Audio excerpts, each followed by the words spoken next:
A judge penalized a royal guard for breaking protocol, certain he was putting the soldier in his place. But when the guard calmly revealed his sharp legal knowledge, the judge quickly realized he had underestimated the wrong man. What happened next changed everything. Before we continue, let us know in the comments where you're watching from, and be sure to subscribe because tomorrow at this same time, we'll bring you another unforgettable royal guard story. Dawn broke over London with the kind of crisp clarity that made the city's ancient stones seem to gleam with renewed purpose. Through the morning haze that drifted across the palace courtyard, Lieutenant Eva Blackstone emerged from the guardhouse, each step deliberate and measured. The polished leather of his boots caught the early light as he made his way to his assigned position, the weight of tradition and responsibility settling on his shoulders like a familiar cloak. At 28 years old, Blackstone carried within him a unique combination of experiences that set him apart from his fellow guardsmen. Born in the industrial heart of Manchester to a factory foreman and a school librarian, he had defied expectations by earning a scholarship to Cambridge University. There, surrounded by the privileged sons of aristocrats and business magnates, he had distinguished himself not through connections or wealth, but through pure intellectual determination. His professors in the law faculty had assumed he would follow the traditional path into London's prestigious legal chambers, where his working-class background might have been overlooked in favor of his brilliant analytical mind. Instead, Blackstone had chosen service over profit, duty over comfort. The military offered him something that corporate law could never provide: the opportunity to stand for principles larger than personal advancement. The irony of his current position wasn't lost on him. Here he stood, protecting the very institution whose legal foundations he had studied in dusty library volumes and candlelit study sessions. The regulations governing the Queen's Guard weren't merely memorized commands to him, they were living documents whose historical context and legal framework he understood with scholarly precision. While his colleagues knew what to do, Blackstone understood why it needed to be done. The palace gates stretched before him, their ornate metalwork catching the strengthening sunlight. Tourism hadn't yet reached its daily peak, but already small clusters of early risers were positioning themselves for photographs. Blackstone assumed his position with the fluid grace of someone who had transformed discipline into art, his body settling into the familiar stance of attention that would define the next several hours of his life. His rifle rested at precisely the correct angle, his scarlet tunic immaculate, the towering burskin had positioned with mathematical precision. To the casual observer, he had become a living statue, a symbol of British tradition frozen in time. But beneath that carefully maintained exterior, Blackstone's mind remained active and alert, processing every sound, every movement, every potential threat to the realm he had sworn to protect. The morning progressed with the predictable rhythm of palace life. Delivery trucks rumbled past on their way to service entrances, their drivers long accustomed to the sight of the motionless guards. Office workers hurried by on their way to nearby government buildings, many of them so familiar with the scene that they barely glanced at the ceremonial figures who maintained their eternal vigil. Gradually, the tourist population began to swell. Families with young children pressed against the railings, parents lifting toddlers for better views while explaining the significance of the colorful uniforms. Japanese visitors maintained respectful distances while taking careful photographs, their behavior a marked contrast to the boisterous Americans who called out questions and jokes, apparently unaware that the guards weren't permitted to respond. It was during this steady influx of visitors that Blackstone first became aware of the elderly woman who would soon change the course of his day. She appeared to be in her 70s, moving with the careful deliberation of someone whose body had begun to betray the spirit within. Her silver hair was arranged with the kind of precision that spoke of personal pride, despite limited means, and her navy blue coat, though clearly well-worn, was meticulously maintained. Unlike the other tourists, she didn't approach the palace gates with the eager anticipation of a sightseer. Instead, her movements suggested someone returning to a place of personal significance, her eyes holding the weight of memories that stretched back decades. She positioned herself slightly apart from the main crowd, her gloved hands resting on the iron railings as she gazed at the palace with an expression of quiet reverence. For nearly half an hour, she remained there in silent contemplation. Occasionally, her eyes would shift to observe the guards, but her gaze held none of the intrusive curiosity that characterized most visitors. Instead, there was something almost protective in her attention, as if she understood and appreciated the burden of their duty. Blackstone found himself wondering about her story, about what connection she might have to this place that commanded such obvious respect. The woman's presence became a constant in the shifting panorama of tourists and officials, while others came and went with the restless energy of the temporarily entertained. She remained steadfast, her quiet dignity creating a small island of calm in the sea of activity that surrounded the palace gates. The autumn air carried the mixed scents of fallen leaves and distant traffic, along with the underlying aroma of London itself, a complex blend of history, humanity, and the river that had shaped the city's destiny for millennia.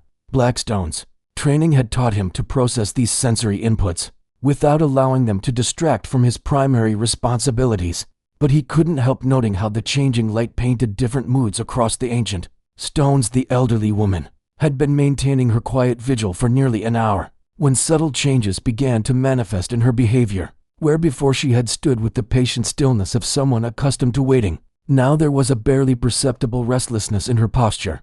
Her grip on the railings had tightened almost imperceptibly, and her breathing, visible in the cool morning air, had become slightly more pronounced. These were the kinds of minute observations that Blackstone's training had taught him to notice and evaluate. In combat situations, such small changes could signal the difference between safety and danger. Here, in the peaceful setting of a London morning, they suggested something entirely different but equally urgent. A group of German tourists had positioned themselves near the woman, their enthusiastic discussion of architectural details creating a backdrop of cheerful chatter. Their guide, a young man with the kind of boundless energy that suggested this was his first season in the job, was explaining the historical significance of various palace features, with the kind of detailed precision that tourists either loved or endured. The woman seemed oblivious to their presence, her attention focused inward as she struggled with whatever was happening to her body. Her left hand moved from the railing to her chest, a gesture so subtle that it might have been dismissed as adjusting her coat. But Blackstone's trained eye recognized it for what it was: the instinctive response of someone experiencing cardiac distress. The contradiction between her obvious need for help and the complete obliviousness of those around her created a tension that seemed to charge the very air. Here was a woman in the early stages of what could be a life-threatening emergency, surrounded by dozens of people who were too absorbed in their own experiences to notice her distress. The regulations governing Blackstone's conduct were crystal clear in their intent, if not always in their application. The Queen's Guard existed to protect the realm and its symbols, maintaining an unbroken tradition that stretched back centuries. Guards were to remain at their posts regardless of external circumstances, their unwavering discipline serving as a symbol of Britain's enduring stability. But the law degree that had preceded his military service had taught Blackstone to look beyond the letter of regulations to their underlying spirit. Every rule existed for a purpose, and understanding that purpose was essential to applying the rule correctly. The Queen's Guard protected the realm. But what was the realm if not its people? What was the purpose of protecting symbols if the reality they represented was allowed to suffer? The woman's distress was becoming more apparent with each passing moment. Her breathing had become labored, visible now as small puffs of vapor in the cool air. The color was draining from her face with alarming speed, and her grip on the railings had become desperate rather than casual. She was fighting to remain upright, her body trembling with the effort. Section 12.4 of the Queen's Guard Code of Conduct flickered through Blackstone's consciousness. Like a beacon in a storm, the regulation was rarely invoked, its application reserved for the most extreme circumstances. But its existence acknowledged what the framers of the code had understood, that true duty sometimes required the flexibility to choose between competing obligations. The German tourists continued their animated discussion, their guide now explaining the significance of the changing of the guard ceremony that would take place later in the day. A family with young children had positioned themselves nearby, the parents struggling to keep their offspring interested in what they clearly considered an educational opportunity. None of them noticed the drama unfolding just meters away. The woman's knees buckled. For a moment, she caught herself against the railings, her body shaking with the effort of remaining conscious. It was a sight that would have been heartbreaking under any circumstances, but surrounded by the oblivious chatter of tourists, it took on an almost surreal quality. The decision, when it came, required no conscious thought. One moment Blackstone was the perfect embodiment of military discipline, and the next he was in motion, his body responding to training and instinct that ran deeper than regulation. The Burskin had remained perfectly positioned despite his sudden movement, a testament to the countless hours of drill that had made such precision automatic. The woman collapsed just as Blackstone reached her, her body going limp as consciousness finally fled. He caught her with the practiced efficiency of someone trained in emergency response, his arms supporting her weight as he lowered her gently to the cobblestones. The tourists around them gasped and stepped back. Their morning entertainment suddenly transformed into stark reality. Blackstone's medical training took over with mechanical precision. His fingers found the pulse point on her neck, detecting a heartbeat that was weak but present. Her skin was pale and clammy, her breathing shallow and irregular. The symptoms painted a clear picture of cardiac distress, possibly a full heart attack, definitely life-threatening without immediate intervention. He called sharply to a young man in a Chelsea football jersey who stood frozen nearby, his smartphone hanging forgotten in his hand. Call 999 immediately. Tell them we have a suspected cardiac event at Buckingham Palace main gate. Female, approximately 70 years old, unconscious, weak pulse. Do it now. The authority in his voice cut through the shocked silence like a blade, galvanizing the young man into action. His hands shook as he dialed, but his voice was steady as he relayed the information to the emergency dispatcher. Around them, the crowd had formed a natural circle, their earlier chatter replaced by the tense silence of people witnessing a life-or-death struggle. Blackstone began CPR with the measured precision of someone who had practiced the technique countless times. His hands found the correct position on the woman's sternum, and he began the rhythmic compressions that might keep her alive until professional help could arrive. 30 compressions, to rescue breaths. Repeat. The pattern was automatic, drilled into him through training sessions that had seemed routine at the time, but now proved their worth in the most crucial circumstances. The bearskin hat remained perfectly positioned throughout the procedure, somehow adding dignity to the scene rather than seeming incongruous. The sight of a ceremonial guard in full regalia, performing life-saving CPR created a powerful image that several tourists began recording, their phones capturing a moment that would soon resonate far beyond the palace gates. A retired nurse in the crowd stepped forward, identifying herself and offering assistance. Together, they worked to stabilize the woman, the nurse taking over the rescue breathing, while Blackstone continued the chest compressions. It was a perfect example of strangers, united by common purpose, their different backgrounds and training combining to serve a single, vital goal. The sirens were audible in the distance now, their wailing crescendo suggesting that professional help was finally approaching. The woman's color had improved slightly under their ministrations, and her pulse, while still weak, had stabilized somewhat. The CPR was working, buying precious time until the paramedics could arrive with their advanced equipment and life-saving medications. It was during this critical moment, as Blackstone knelt on the ancient cobblestones with the strangers, life literally in his hands, that the morning's second drama began to unfold. Judge Lawrence Montgomery pushed through the crowd with the kind of theatrical entrance that suggested someone accustomed to commanding attention, his voice booming across the courtyard with the practiced projection of years spent in legal proceedings. Montgomery was a man who wore his authority like an ill-fitting costume, his manner theatrical and his presence somehow diminished by his own efforts to magnify it. His expensive suit couldn't quite disguise the softness of a man who had spent too many years behind a desk, and his face bore the florid complexion of someone who had enjoyed too many professional dinners and too few physical challenges. The paramedics arrived with professional efficiency, their equipment and expertise immediately taking over the medical emergency. They worked with swift competence, checking vital signs, administering oxygen, and preparing the woman for transport to the hospital. Blackstone stepped back to give them room, his role as first responder complete, ready to resume his ceremonial duties. But Montgomery had different plans. As the medical team worked to stabilize their patient, he positioned himself for maximum dramatic impact, his voice carrying across the courtyard with the kind of volume that suggested someone who had never learned the difference between authority and mere loudness. "You there, soldier?" Montgomery's voice cracked like a whip through the morning air, causing several tourists to jump and the paramedics to look up from their work with irritation. "What in the name of all that's holy do you think you're doing?" The crowd, which had been watching the medical emergency with respectful concern, suddenly found themselves witnesses to an entirely different kind of spectacle. Cameras that had been lowered out of respect for the unconscious woman now swung toward this new source of drama, their operators sensing that something significant was about to unfold. Montgomery clearly relished the attention, his chest expanding as he prepared to deliver what he obviously considered a masterful demonstration of judicial authority. His eyes swept the crowd with the satisfaction of a performer who had successfully captured his audience's attention. Blackstone had returned to his post and resumed the position of attention. But there was something different about his stance now. Where before there had been the automatic stillness of ceremony, now there was the alert readiness of someone who recognized that a new kind of challenge was emerging. His face remained impassive, but those who observed closely might have noticed the slight tightening around his eyes. "You abandoned your post," Montgomery continued, his finger stabbing accusingly through the air. "Dereliction of duty in the face of the enemy. Do you comprehend the severity of such an offense?"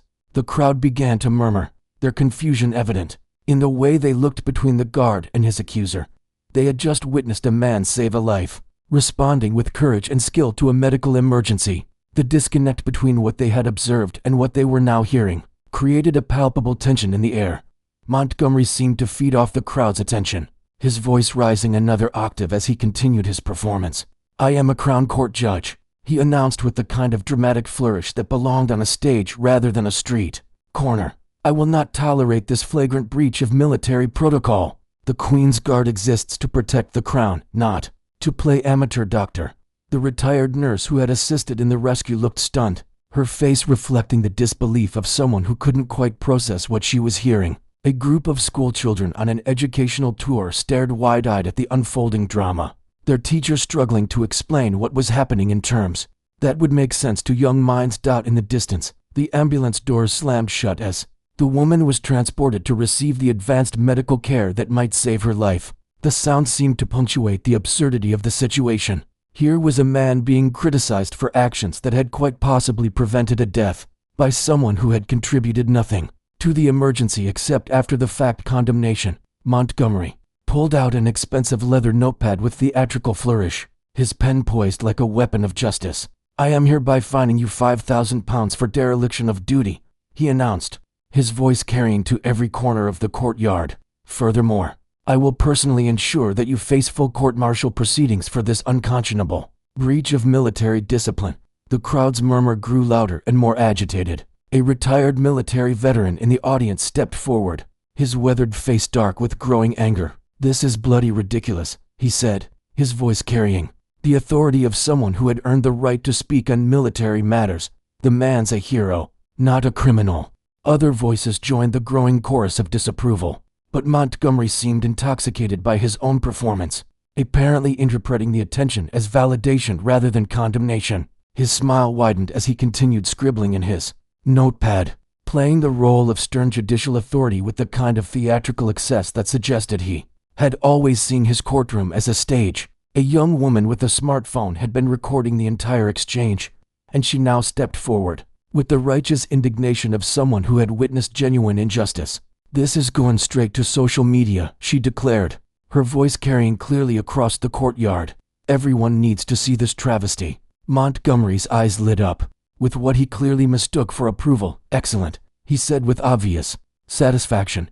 "Let the world witness what happens when proper military discipline is enforced. Perhaps this spectacle will serve as a deterrent to others who might be tempted to abandon their sacred duties." It was at this moment that Blackstone finally spoke. His voice was quiet, almost conversational, but it carried with such crystalline clarity that even those at the periphery of the crowd could hear every syllable. The contrast with Montgomery's theatrical bluster was stark and immediate. Where the judge had been loud and performative, the guard was calm and precise. "Your Honor," Blackstone said, the formal address carrying just enough emphasis to suggest layers of meaning. "Might I be permitted to cite the relevant regulations?" Montgomery's eyebrows rose in what appeared to be genuine amusement. "Oh, this promises to be entertaining," he said, his laugh carrying the condescending tone of someone who had spent years dismissing the legal arguments of others.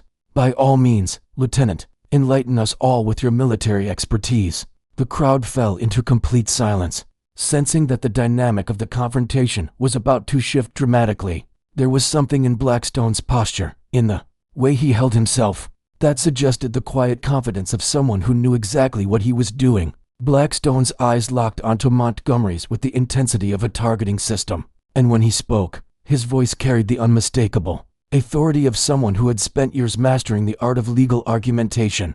Section 12.4 of the Queen's Guard Code of Conduct, he began, each word measured and exact, clearly states that in the event of immediate threat to life or limb, a guardsman may temporarily abandon his post to render assistance, provided he resumes his duties at the earliest possible opportunity. Montgomery's confident smile began to falter around the edges, but he rallied quickly, his years of courtroom experience teaching him never to show weakness in the face of challenge. Regulations are subject to interpretation, he said, his voice still carrying its earlier authority despite the slight tremor that had crept into it.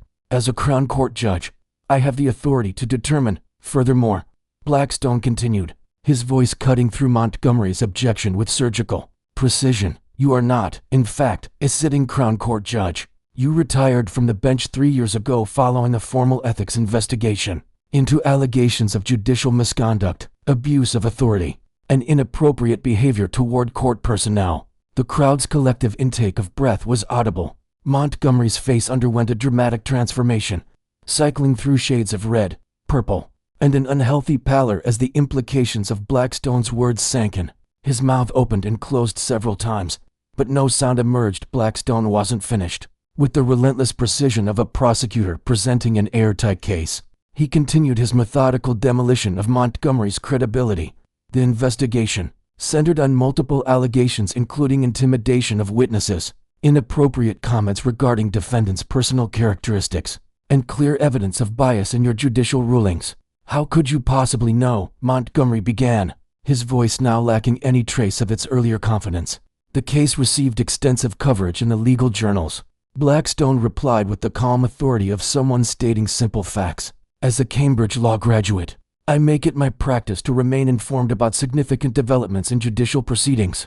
Your departure from the bench was hardly the quiet, dignified retirement you might have preferred. A smartphone camera captured Montgomery's face as the full reality of his situation became clear. The crowd, which had been murmuring uncertainly before, was now openly hostile. The retired veteran stepped closer, his voice carrying the moral authority of someone who had genuinely served his country with honor. So let me understand this correctly, the veteran said, his words carrying to every corner of the courtyard. This man saves a woman's life, risking his own career to do what's right, and you're trying to punish him for it, and you're not even a legitimate judge? The young woman with the smartphone looked up from her screen with obvious excitement. This is already going viral, she announced to the crowd. #@judge is trending on 3 platforms. Montgomery's expensive notepad slipped from his nerveless fingers, the leather binding hitting the cobblestones with a sound that seemed to echo in the sudden silence. His face was now completely drained of color, and his earlier theatrical confidence had been replaced by the hunted expression of someone who realized that his carefully constructed facade was crumbling in the most public way possible. Which means, Blackstone continued, his voice maintaining the same calm precision throughout, that you possess no legal authority whatsoever to levy fines, threaten court-martial proceedings, or make any official pronouncements regarding military discipline. You are, in legal terms, a private citizen whose opinions on this matter carry no more weight than those of any other bystander. The crowd's anger was now a palpable force, their earlier confusion having transformed into something approaching righteous fury. Montgomery found himself surrounded by faces filled with contempt and disgust, his attempted display of authority having backfired in the most spectacular fashion imaginable. In point of fact, Blackstone added with the kind of casual precision that suggested he was just getting started, your attempt to impersonate a judicial authority could itself constitute a criminal offense under the Fraud Act 2006, which specifically addresses false representation of official capacity. Montgomery's mouth worked soundlessly, his face cycling through expressions of shock, panic, and growing desperation. The crowd pressed closer, their hostility now openly expressed in angry murmurs and pointed gestures. I may have been somewhat hasty, Montgomery mumbled, his voice barely audible above the crowd's growing agitation. The retired veteran cupped his ear with theatrical emphasis. What was that? I'm afraid we couldn't quite make out what you said. Blackstone's expression remained professionally impassive, but there was something in his eyes that suggested the quiet satisfaction of someone who had successfully defended not just himself, but the principles he represented. Louder, if you please, sir, he said, his voice carrying the same crisp authority he had used to coordinate the medical emergency. Montgomery's shoulders sagged as the full weight of his humiliation settled upon him. "I apologize," he said, his voice now carrying clearly across the courtyard, but stripped of all its earlier bluster and false authority. The crowd erupted in applause and cheers, their approval now directed entirely toward the guard who had demonstrated what real authority looked like. The retired veteran stepped forward and offered Blackstone a sharp military salute, which the guard acknowledged with a precise nod before returning to his position of attention. As Montgomery slunk away through the hostile crowd, his expensive suit somehow appearing shabby and his entire demeanor suggesting a man who had been thoroughly and publicly defeated, Blackstone resumed his ceremonial duties with the same precision he had maintained throughout the entire extraordinary encounter. The buckskin hat was adjusted to its mathematically perfect position, the rifle returned to its exact regulation angle, and his posture settled back into the ramrod straightness that defined the Queen's Guard. But something fundamental had changed. The crowd no longer saw him as merely a colorful tourist attraction or a living piece of historical theater. They saw him as a man who had demonstrated the highest ideals of service, not mindless obedience, but the thoughtful courage to understand when duty required choosing between competing obligations. The morning sun climbed higher over London, casting long shadows across the ancient cobblestones, as the palace settled back into its eternal rhythm. But the story of what had happened that day would spread far beyond the confines of the courtyard, becoming a symbol of the difference between genuine authority and its hollow imitation, between following orders and understanding purpose, between the letter of the law and its spirit. In the weeks that followed, the woman whose life Blackstone had saved would write a heartfelt letter to the palace, expressing her gratitude and requesting official recognition for his actions. The story would be picked up by news outlets around the world, becoming a touchstone for discussions about duty, humanity, and the courage required to do what's right even when it's difficult. Montgomery, meanwhile, would discover that his public humiliation was only the beginning of his troubles. As journalists began investigating the circumstances of his judicial retirement, and several former colleagues came forward with additional stories about his behavior. But on that crisp autumn morning, as the palace bells chimed the hour and their bronze voices carried across London's bustling streets, Lieutenant Eva Blackstone stood at his post with the quiet dignity of someone who had proven that the highest form of duty sometimes required the wisdom to know when rules must bend in service of deeper truths.